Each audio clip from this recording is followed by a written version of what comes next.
Yo, what's going on everyone? In this video, I want to very quickly show you guys how I was able to beat the Sleeping Daoist boss fight. So before starting, I just wanted to let you guys know that I was level 40, I had the sword on and the fan, and I had all of these maxed out to level 30. At least I was level 40, but my weapons and armor were at level 30.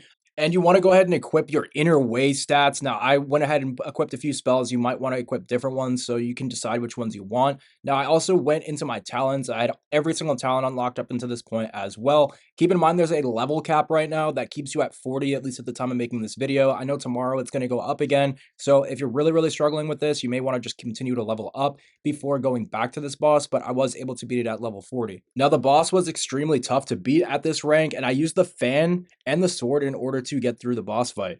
Now, the fan has a special ability on it when you hit triangle and L2, which will actually heal you. And there's also the possibility of hitting a perfect parry, which will do an extremely high amount of damage to the boss. Now, the first phase of the boss is actually pretty easy to complete. It's basically a trial run, really, because the second phase is unlike no other compared to the first. Now, the second phase is where you really want to pay attention. So the first phase, you're obviously just going to be spamming abilities. You're going to want to strafe off to the left and right here because the boss is going to be able to do these range attacks. Now, after the range attacks are over, the boss will leave himself open for quite a while. So that's where I actually like to use my dash ability on my sword because it allows me to almost teleport across the map and deal damage. So like I was saying, guys, this first phase is really just about parrying and dealing damage off. But if you notice, one of the tips that I use is that you can turn on the fan. If you hit R2 and triangle, this will actually create a healing ring around you. And there's also the possibility of adding in somebody else to help you. Now, when you pop the finisher on this boss, it does a substantial amount of damage. So normally I would try and get extra hits in before using my finisher, but my hits almost do nothing in comparison to the finisher itself. So it's better just to go ahead and use your finisher straight away. Now, if you're low on health, what you can do is while the boss is down, you can use the fan to go ahead and heal up or get ready for the next wave of attacks.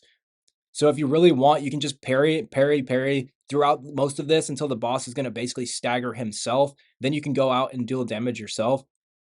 So I at no point was even moving with my analog sticks. I was very lightly moving with my analog sticks. It was the only time I would really move is by pressing the dodge button or the parry button. I found this to help quite a bit because it keeps my character in a certain rhythm where it's not taking damage. But as soon as you start to walk around and try and do all this fancy stuff, obviously you're going to start to trip yourself up and take a lot more damage. So like I said, the first phase is honestly kind of like a trial run. Once you get through this, it's a totally different boss fight, really, in the second phase. So you'll see here that in the first phase, you can kind of just mash damage out. You'll get through this pretty easily, and I did not use any healing potions for this. But when you get into the second phase, it's when you want to actually start to be extremely careful. You might even want to pull out the fan. Now, the boss will begin to do these slam attacks, which can be dodged very easily, but it's so easy to run out of stamina that you actually might not have any. So again, I wasn't really moving too much around with the analog sticks. As soon as I knew the boss was going to come at me, I'm just pressing circle or R1 in order to move. Now, he's going to do these range attacks, and when he does, you just want to go and continuously walk to the left or walk to the right. This will actually keep you out of the range completely of these range attacks. And again, you're going to see the boss goes into these states where he staggers himself out. Now, you can actually use this to your advantage to heal up or pop the fan abilities, but mostly you just want to focus on dodging him. Now, as you can see, I'm barely doing any damage to him at this point, and that's why I was really more so focusing on keeping my health up and also sort of learning the boss's attacks. I beat this on my second try. I didn't really have a lot of time to learn the second phase. But what I can say is that the fan keeping me at full health all the time definitely helped quite a bit because the boss at certain points can hit up to 4 and 5,000. So this second phase is absolutely insane. I was on this phase for about 5 straight minutes, just constantly mashing damage out. It's actually kind of crazy how much health this guy has. So I honestly kind of suggest getting a higher level first, but it's sort of just rinsing and repeating everything from the first wave, except now he's going to be hitting a massive amount harder, as you can see. And if you get tripped up even once by one of these little blights, you're going to get tripped up and start to get hit by a lot of them.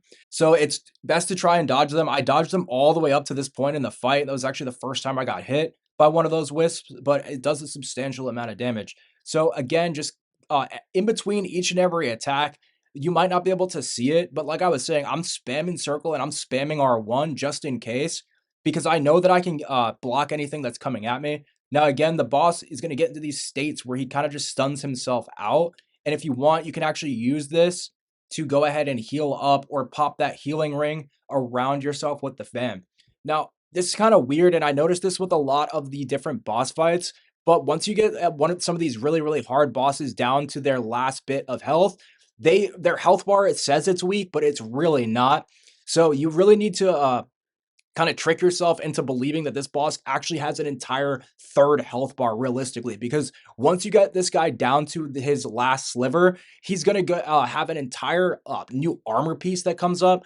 And so do not think that the fight is almost over just because you have his health bar down. In fact, the lower you get his health, it seems like the easier it is for this guy to take you out. So as you can see, I'm barely really doing any damage with my basic attacks. I'm having to sit here and just continuously spam like crazy, and every 10 seconds or so, when I know that I can use the healing ability on my fan, I am popping that off. Now, that healing ability in the fan will only work in a certain radius. So if you walk out of that radius, you will no longer get healed. Sometimes it's best just to kind of stay in the radius so you can keep getting heals. And if the boss comes at you, you can always just parry or block his attacks.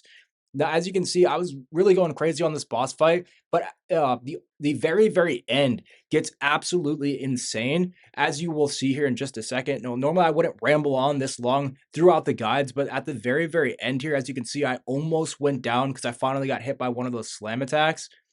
Now, what I was able to do here, you're going to notice here, we're finally getting into the last phase. You see my health bar extremely low, and I'm popping my fan to try and heal up because I don't have any more potions left at this point. I got pretty lucky here because my fan healed me up, it seems to be, at the exact same time the boss slammed down on me. So when the boss goes up in the air, you really want to be careful here and dodge these attacks. They hit for an insane amount of damage, especially if you end up getting comboed in to some of his other attacks.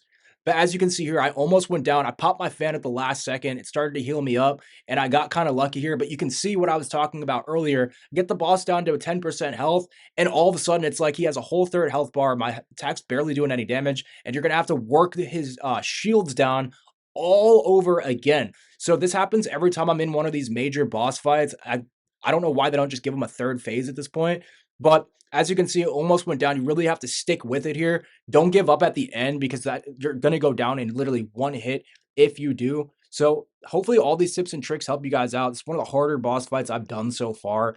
So hopefully it helps, and I will catch you in the next one.